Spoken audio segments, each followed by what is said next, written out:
minsan gusto kong makaranas ng mahabang tulog. Dahil meron na tayong pamilya, kailangan natin gumising araw-araw.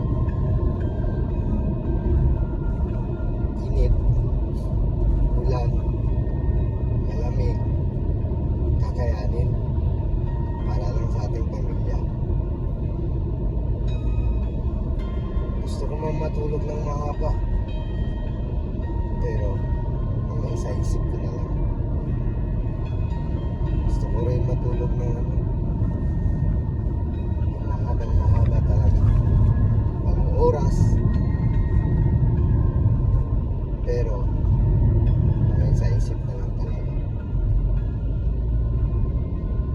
Masarap talaga maging bata, no? Makakatulog ka ng mahaba.